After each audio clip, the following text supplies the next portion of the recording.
दोस्तों, नमस्ते, प्रणाम। मैं मीरा नाहर अपने यूट्यूब चैनल में सभी दर्शकों को प्रणाम करती हूँ। एक नाच गीत लेके आई हूँ। कमेंट करना, शेयर करना, लाइक करना, सब्सक्राइब करना।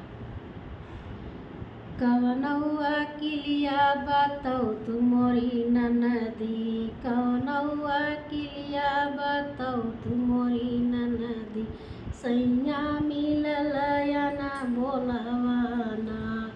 कवनौआ किलिया बातौ तू मोरी ननदी, कवनौआ किलिया बातौ तू मोरी ननदी, सैया मिलल या ना बोलवाना। दलिया में नूनवा चटक कई द भौजी, दलिया में नूनवा चटक कई द भौजी, गरजौ परे भैया बोलियना। दलिया में नूनवा चटक कई द भौजी, गरजौ परे भैया बोलियना।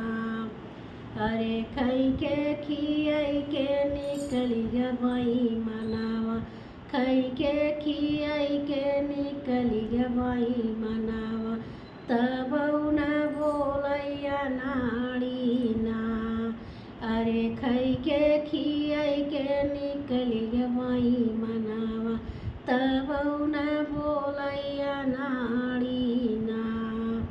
कवनौआ किलिया बातौ तू मोरी ननदी, कवनौआ किलिया बातौ तू मोरी ननदी, सैया मिलल या ना बोलवाना। कवनौआ किलिया बातौ तू मोरी ननदी, कवनौआ किलिया बातौ तू मोरी ननदी, सैया मिलल या ना बोलवाना। सेजिया पे कटवा बिछौ तू मोरी भौजी, सेजिया पे कटवा बिछौ तू मोरी भौजी, गरजौ परे भैया बोलियना। सेजिया पे कटवा बिछौ तू मोरी नन, सेजिया पे कटवा बिछौ तू मोरी भौजी, सैया मिलल या ना बोलवाना।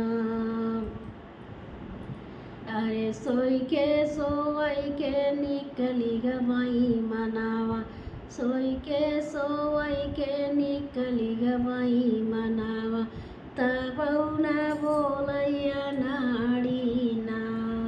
सोई के निकली गई मनावा, तब न बोलैया नाड़ी ना।